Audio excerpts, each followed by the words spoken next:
काली नजर।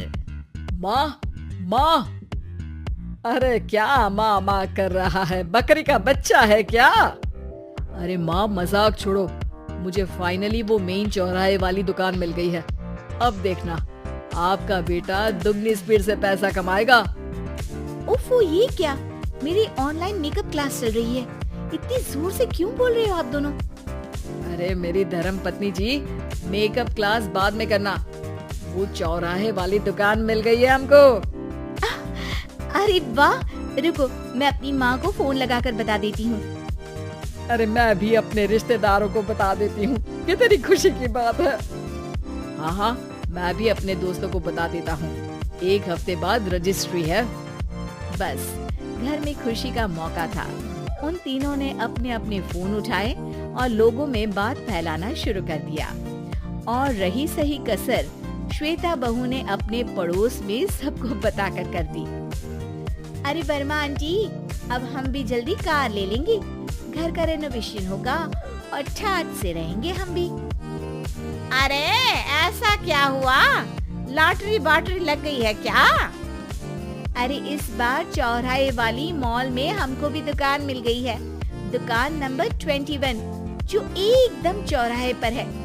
अब ग्राहक बढ़ेंगे तो आमदनी भी बढ़ेगी ही ना। अरे वाह, कितनी खुशी की बात है। मैं बहुत खुश हूँ तुम्हें इतना खुश देख के। बाकी एक बात कहूँ, सबको मत बताते फिरना, किसी की नजर लग जाएगी तो खुशी की खबर वापस लौट जाएगी। हैं? ऐसे थोड़ी ना होता है। अब डरा रही हूँ। अरे सही कह रही हूँ, काली नजर कहते हैं इस चीज को, जब आप किसी को कुछ बताओ और वो काम बिगड़ जाए। अरे लेकिन मैं तो...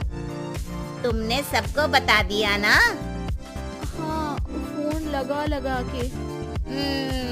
अब बच के रहना, काली नजर बड़ी खतरनाक होती है। श्वेता इतनी खुश रहती है कि वो वर्मा आंटी की बात पर ध्यान ही नहीं देती, जबकि पड़ोस में और भी लोगों से खुशी की खबर शेयर करती रहती है।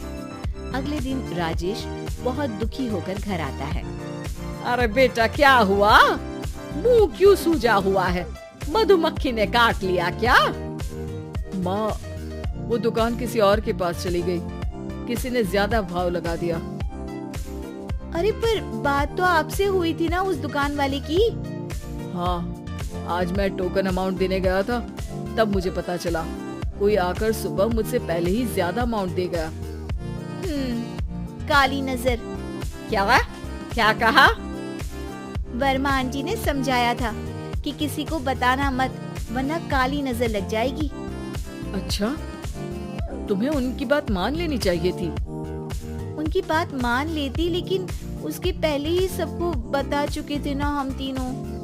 अरे अगली बार से ध्यान रखेंगे, कोई भी नई चीज होगी तो किसी को नहीं बताएंगे। तीनों कुछ दिन ऐसे ही रहते हैं, पर एक दिन श्वेता को एक मेल आता है। राजेश, मेरा ऑनलाइन मेकअप कोर्स कंप्लीट हो गया, अब मैं खुद का पार्लर खोल सकती हूँ। अरे वाह, अपने मोहल्ले में ही खोलते हैं? ये जो घर के सामने दुकान है ना, वहीं? हाँ, यहाँ सस्ती भी मिल जाएगी। अगले दिन श्वेता वर्मा आंटी के पास जाती है मिठाई का डब्बा लेकर। अरे आओ आओ, कैसे आना हुआ? जोर से नहीं बोलूंगी। वो सामने वाली दुकान है ना, वहाँ मैं अपनी पार्लर की दुकान खोलने वाली हूँ, उसकी मिठाई है। अरे वाह, बहुत बधाई हो तुमको। हाँ, मैं कमाने लगूंगी तो राजेश पर पूरे घर का बोझ नहीं रहेगा ना आंटी जी। ये तो है, पर ये बता कि तूने ये बात किसी और को तो नहीं बताई ना?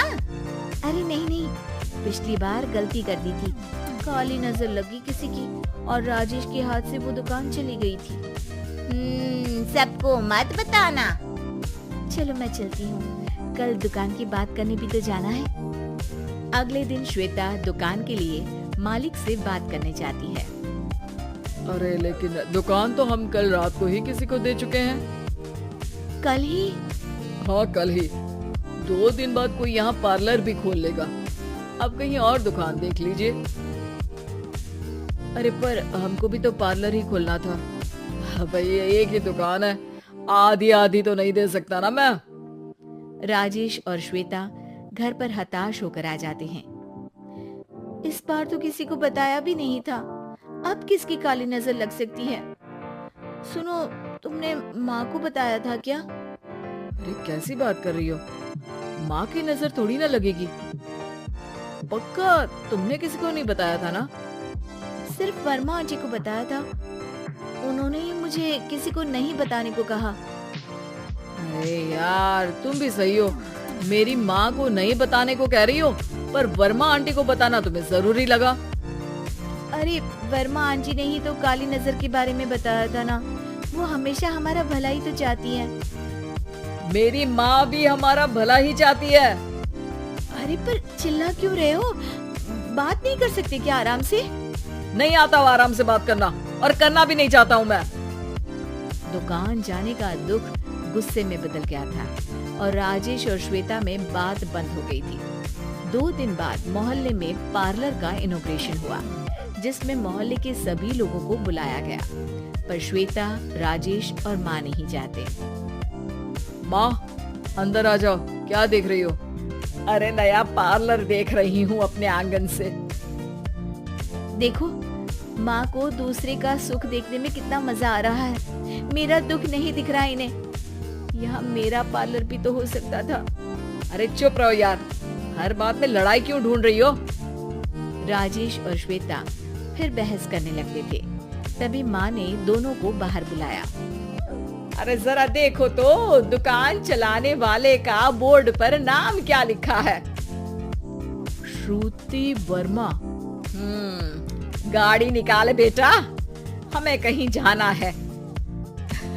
काली नजर का इलाज कराने। राजेश अपनी बाइक निकालता है। तीनों ट्रिपलिंग कर रहे हैं। माँ राजेश को उस मॉल वाली दुकान पर लेकर जाती है जहाँ राजेश अपनी दुकान खोलने वाला था। यही दुकान लेना चाहता था ना तू? हाँ, पर इनको भी दुखी करने लेकर आई हो क्या यहाँ पर दुकान दिखाकर? वहाँ काफी नहीं था? अरे श्वेता थोड़ा सब्र रख, अभी पता चलेगा कि हम यहाँ क्यों आए हैं। बता, इस दुकान चलाने वाले का नाम क्या है? अनुपम वर्मा। कुछ समझ में आया? वो दुकान वाली श्रुति वर्मा, ये दुकान वाला अनुपम वर्मा, और हमारे पड़ोस में हमने उस दुकानों के बारे में बताया किसको था? अब वर्मा आंटी को। मतलब वर्मा आंटी ही हमारा काम बिगाड़ रही है? नहीं नहीं, ऐसा नहीं हो सकता, ये बस इत्तेफाक है।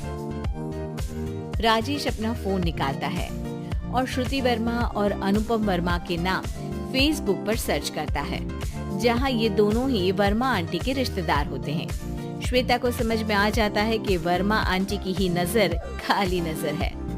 अब क्या करना है?